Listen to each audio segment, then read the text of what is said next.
श्रोतेहो नमस्कार. श्रोतेहो, पर्यावरणपूरक आहार याविषयी आपण सृष्टीज्ञान संस्थेमध्ये सहसंचालिका म्हणून कार्यरत असलेल्या श्रीमती संगीता खरात यांच्याशी बातचीत करत आहोत. मॅडम, आज आम्हाला स्थानिक जैवविविधता सांभाळत असताना आपल्याला रानभाज्यांचा कसा वापर करता येईल याबद्दल थोडं सांगा. जरूर. रानभाज्या ह्या खरं तर स्थानिक जैवविविधतेचा ठेवा आहे. आपल्या सह्याद्रीच्या कुशींमध्ये प्रत्येक ठिकाणी वेगवेगळ्या प्रकारच्या पहिला पाऊस आल्याबरोबर येणारी जी शेवळं असतात, इथपासून ते सर्रास लोकांना माहिती असलेलं आणि अतिशय लोकप्रिय असलेलं म्हणजे अळू, तेरअळू किंवा करटुली, अत्यंत मोठ्या प्रचंड भावानी बाजारात विकली जाणारी करटुली असतील, तर ही सगळी किंवा फोडशी असेल, टाकळा असेल, कुरडू असेल, यासारख्या अनेक पालेभाज्या असतील, तर ह्या सगळ्या वेगवेगळ्या भाज्या आहेत, या पावसाळ्यामध्येच उपलब्ध होत असतात. तर जसं की ऋतुमानानुसार आपण खाणं ठेवलं पाहिजे, त्याच पद्धतीने या भाज्यासुद्धा त्यावेळेला जेव्हा त्या उपलब्ध असतात तर त्या आपण जरूर आपल्या आहारात ठेवल्या पाहिजेत. कारण का, या रानभाज्यांची कोणीही लागवड केलेली नसते. त्या स्वतःहून तिकडे उगवून आलेल्या असतात. कोणत्याही प्रकारची खतं त्याला कोणी घातलेली नसतात, कीटकनाशकं नसतात, त्यामुळे कुठेतरी विषमुक्त अशा प्रकारच्या त्या भाज्या असतात. दुसरी अत्यंत महत्त्वाची गोष्ट म्हणजे की याच्यामध्ये खूप मोठ्या प्रमाणावर अँटीऑक्सिडंट्स असतात, जे आपल्या शरीरासाठी अतिशय आवश्यक असतात आणि त्या काळामध्ये आपण ते खाणं हे खूप आवश्यक असतं. कारण पावसाळ्यामध्ये जर आपण बघितलं तर आपली पचनशक्ती थोडीशी क्षीण झालेली असते, पाणी नवीन आलेलं असतं आणि अशा याच्यामध्ये पोटाचे विविध आजार होऊ शकतात.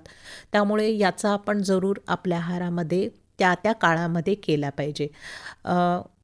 रोगप्रतिकारक शक्ती वाढवायला अर्थातच या भाज्या मदत करतात आणि आता सध्याचा जो एक शब्द आहे डिटॉक्सिफिकेशन, आपण असं म्हणतो की म्हणजे आपल्या शरीराचं शुद्धीकरण करणं कुठेतरी असं. तर अशा पद्धतीने शुद्धीकरण करणं हा या रानभाज्या करत असतात. तर ह्यांचा जरूर करावा आपण वापर. मला हे सगळं आपण खात असताना जेव्हा आपण पर्यावरणपूरक आहार असं म्हणतो ना, तेव्हा हल्ली ना जॅपनीज इकिगाई ही एक संकल्पना अतिशय लोकप्रिय आहे, की त्याच्यामध्ये काही प्रश्न आपल्याला विचारायचे असतात आणि त्यानुसार कृती करायची असते. म्हणजे की मी काय करते आहे आत्ता? मी जे काही करते आहे त्यांनी माझं पोट भरते का? म्हणजे मला पुरेसे पैसे मिळत आहेत का? पण पैसे तर मिळत आहेत, पण मला आनंद मिळतो आहे का आतमधून मी काहीतरी केल्याचा? आणि मी जे काही करते आहे त्यामुळे कोणाचं नुकसान तर होत नाही आहे ना? मी माझ्या कृतीमधून काहीतरी जगाचं भलं करते आहे का? याची कुठेतरी जर होकारार्थी उत्तरं येत असतील तर तुम्ही एक शांत आणि सुखी आयुष्याकडे वाटचाल करत आहात. अशा पद्धतीच्या काही संकल्पना त्याच्यामध्ये आहेत.